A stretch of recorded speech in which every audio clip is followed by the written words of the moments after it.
Good evening, everyone, and thank you for joining me. Tonight I wanted to ask you, what do you think of when you think of a caregiver? Merriam-Webster defines the word caregiver as a person that provides direct care to the chronically ill, children, or the elderly. Tonight I'd like to focus on caregiving for the elderly.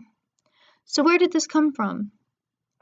Caregiving has been around for hundreds of years. Before recent years, caregiving was people relying on their children and children taking care of their parents because they didn't have a lot of resources.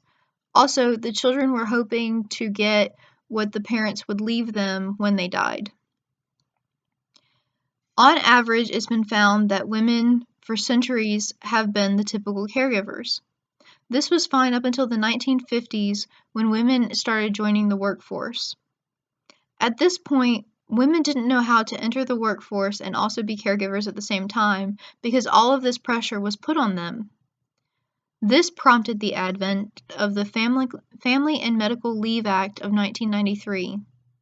In the Family and Medical Leave Act of 1993, it states that employers are required to provide unpaid time off for people if there is a family and/or medical reason and the person's job will be reserved.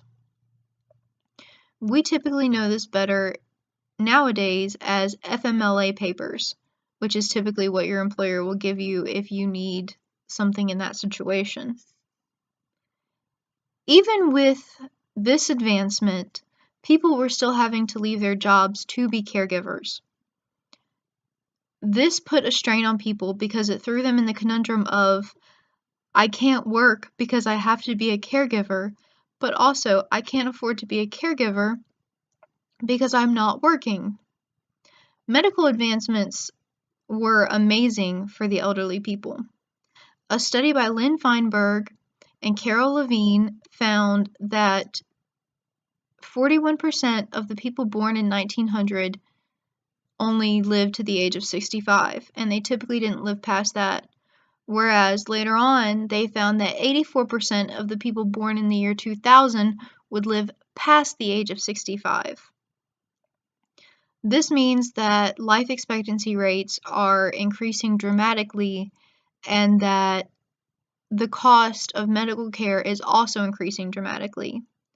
Typically, when you can go to the store and buy a bottle of something like ibuprofen for maybe $3, if you were in the hospital and you received one prescription strength ibuprofen, it would be $8 in itself when it's something you could probably balance out with like an over-the-counter. Along with medical advancements and an increasing life expectancy, this has put a lot of stress on caregivers because where before people were maybe caregivers for a few years, now it's putting people in the situation where they can be caregivers for over 10 years. And caregiving puts a lot of strain on people. On a national level, to draw attention to this, AARP has created a website for caregivers. On this website, there are resources for them, such as local resources that may be available in their area, but also guides on how to help with a work-life balance, essentially, or a caregiving life balance, among other things. Guides to help with struggles they may typically face, and just news articles to be uplifting, things to help them out. On a more local level, the Amherst H. Wilder Foundation in St. Paul, Minnesota, also tried to do something similar to this.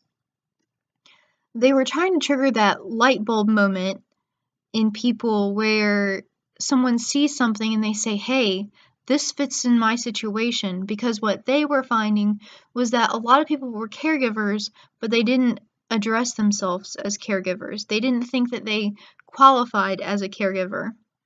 Because of this, they handed out brochures, bookmarks, pamphlets to try and draw attention to this, and they did, and they were somewhat successful.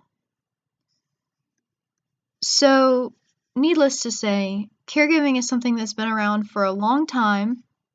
It's very complicated and it can put people in very rough predicaments. But also, luckily, in today's age, they are trying to draw more attention to it. Thank you for joining me, and I hope you have a good evening.